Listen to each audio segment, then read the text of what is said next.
Dans le livre, tu parles de massage intégral. De quoi est composé le massage intégral? Le massage intégral, c'est le massage du corps des pieds à la tête. Est-ce qu'il y a différentes façons de masser le corps? Est-ce qu'il y a différentes étapes? Oui, particulièrement la façon que nous approchons le massage intégral, ça se fait en 3 phases. La première phase se fait sur le dos, où il y a la vidange de la citerne de Péquet. C'est une citerne qui renferme les toxines qui viennent des jambes et de l'abdomen, ce qui permet de nettoyer justement ces toxines-là pour commencer ensuite le massage, qui va remplir une autre fois cette citerne pour nettoyer davantage les jambes et le ventre pour commencer. Ensuite, après avoir massé sur le dos, on tourne la personne sur le ventre en position arquée, disons. Disons les fesses plus hautes que les épaules plus hautes que le cou. De là à relâcher la colonne vertébrale.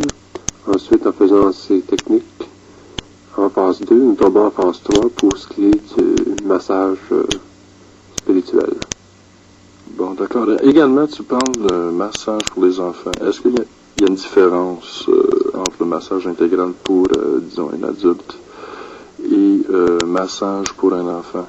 Oui, le massage pour enfants se situe particulièrement avec des caresses ou on peut prendre le massage intégral, l'incorporer au massage pour l'enfant. Ce qui est particulier avec les enfants, c'est qu'il faut les laisser bouger à leur guise, s'amuser. C'est un jeu la connaissance du corps chez l'enfant, l'amener assez jeune à découvrir son corps. À ce niveau-là, il arrive que les tabous sont effacés assez jeunes chez l'enfant, qui plus tard facilitera les rapports sociaux moins stressés ou moins tabous, disons. Ouais. C'est parfait pour le développement psychique de l'enfant face au toucher. Parce qu'aujourd'hui, on sait que les gens ont de la difficulté à se toucher socialement, c'est une poignée de main, c'est une tape sur l'épaule. Alors, disons que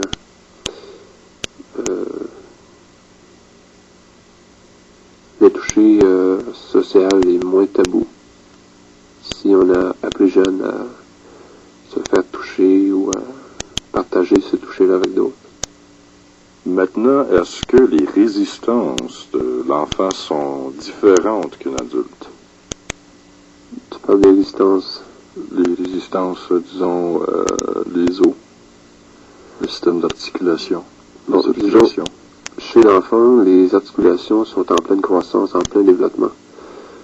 Ce qui permet, en faisant un massage, de stimuler davantage cet accroissement de l'ossature. C'est parfait pour un enfant de se faire masser comme ça. Est-ce qu'il y a différents massages également qui pourraient toucher des douleurs spécifiques ou des douleurs générales? Bon, disons pour, mettons, les sportifs qui, après avoir pratiqué leur sport, ont certaines crampes ou nervosité musculaire. Le massage amène à la détente de ces muscles-là tout en faisant un nettoyage musculaire dû à l'exercice qui cumule des toxines. Donc, ça permet de détendre. On peut prendre n'importe quelle partie du massage intégral et incorporer la partie musculaire qui est en contraction. Disons. On parle beaucoup du corps. Avec le massage, est-ce que ça touche le spirituel? Disons que ça fait partie de la 3e phase, si on veut prendre ça intégralement. La 3e phase touche le visage. Ce qu'on appelle le 3e œil, c'est la partie spirituelle du massage. C'est d'ailleurs avec à cette partie qu'on termine le massage intégral.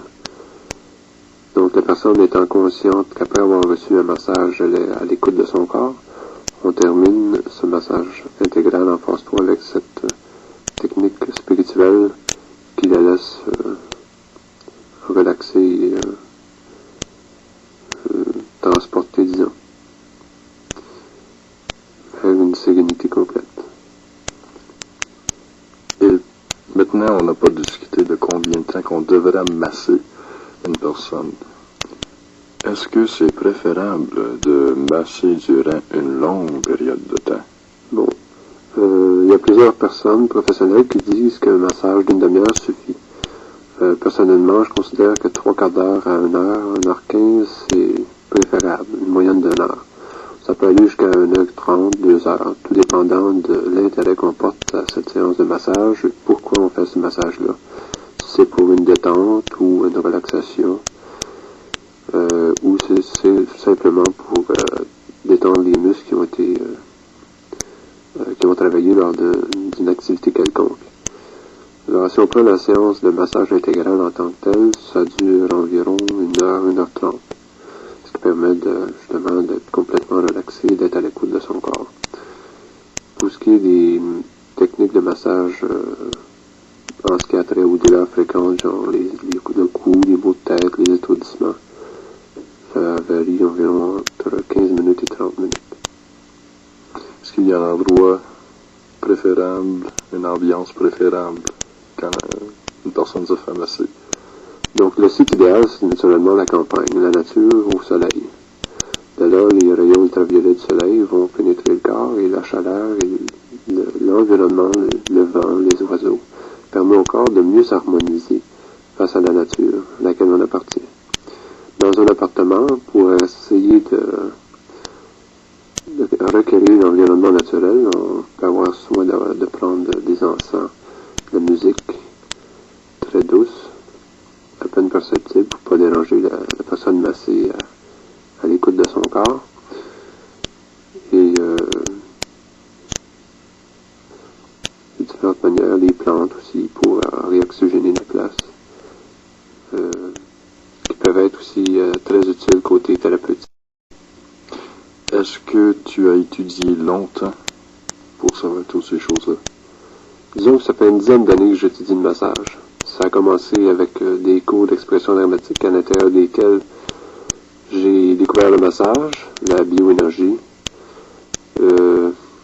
Aussi, j'ai étudié quelque peu la vertébrothérapie, la gymnastique corrective vertébrale, le shiatsu, le massage chinois.